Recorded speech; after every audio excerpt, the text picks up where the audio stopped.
outside lawyer said to the Huffington Post, in no case can he be subpoenaed or indicted. I don't know how you can indict while he's in office, no matter what it is. If he shot James Comey, he'd be impeached the next day. Impeach him, and then you can do whatever you want to him.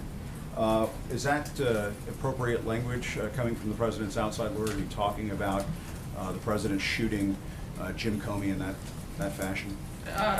You would have to ask Rudy Giuliani about his specific comments, but thankfully the president hasn't done anything wrong, and so we feel very comfortable in that. Josh, Sarah, go ahead, Josh. If I could ask a follow-up Sorry, question. I'm keep going. If I could ask a follow-up question, who are these? Not today, Jim. Well, go ahead, others Josh. have had follow-up questions. We haven't actually. Go ahead, Josh. They have had follow-up questions. If I could ask who these legal scholars are that you are I'm going to citing, direct that the would be question great. to Josh. Go ahead. If you're saying for one thing from the podium that it wasn't dictated by the president, and his lawyers are saying something entirely different, contradicting you, how are we supposed to know what to believe? How can we believe what you're saying from the podium if his lawyers are saying it's entirely inaccurate? Once again, I can't comment on a letter from the president's outside counsel. I direct you to them to answer it. John? Sarah, the words are literally, you said he did not dictate. The lawyer said he did.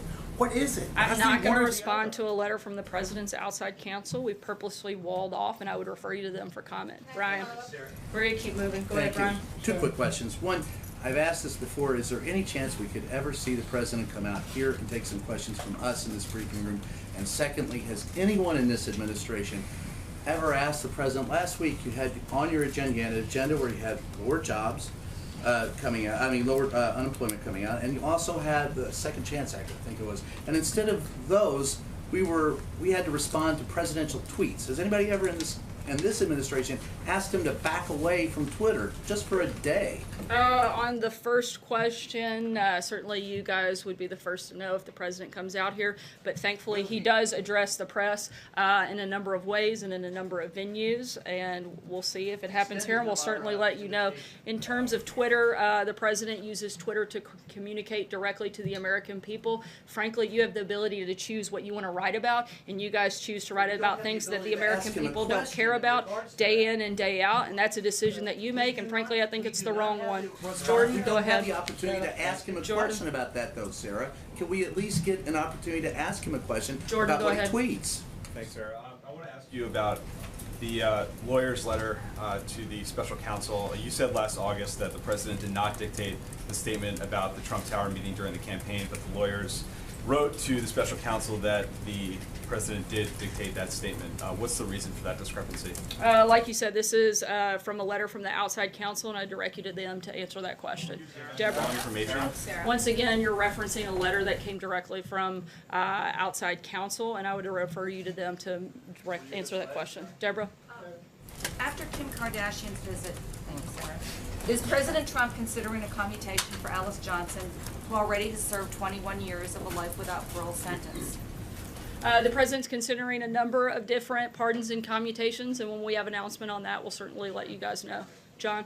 Thanks a lot, Sarah. Since Robert Mueller was named the special counsel over a year ago, the president's team, his legal team, the Justice Department has never challenged the constitutionality of the special counsel. And yet the president today is doing just that. Why hasn't either the Justice Department or the president's legal team challenged the constitutionality? They have the right to do so in federal court, and yet they haven't done so. Again, scholars have raised a number of questions about the legality. But specifically, those two entities have not done it. The president's own lawyers have not done it, Sarah, and they can do so. You would have to ask them. I'm not here to speak on behalf of the outside counsel. What about the Justice Department? Can you speak on behalf of the Justice I would Department? refer you to the Justice Department. They have a pretty large comms team. They'd be happy to answer those questions. Steve? Sarah, I'm wondering if the White House stands by the comments that were made by the U.S. ambassador to Germany, who said that he was backing anti-establishment conservatives to take power in Europe. Seems like a very unusual thing for a U.S. diplomat to say towards friendly countries. I don't have any updates on that front at this point. Blake? Sarah, let me ask you, turn your attention back to trade for the farmers out there who care less about the politics, who have to run a business every day. There was a farmer in Iowa who told one of our crews out there this morning, he said, it's hard to know which way to jump right now. As in, they don't know what decisions they should make for their businesses because of what is playing out here in Washington, here in China, NAFTA negotiations as well. What would you tell those folks out there who are trying to run these businesses, who are trying to make a decision on which way to jump right now?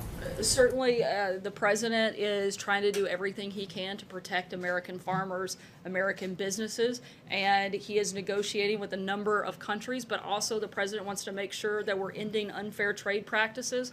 The president has said that he wants to help protect farmers, and we're looking at a number of different ways to do that, and we're going to continue that throughout this process. Peter? Sorry, Blake, I'm going to keep going. Peter? Sorry, Sarah, I just want to come back. In August, you said he certainly didn't dictate the statement. I wonder if you could tell us the basis of your comment when you made that in August, and do you think that still stands? Is that still operative statement, or do you retract that? Once again, this is a reference back to a letter from the outside counsel.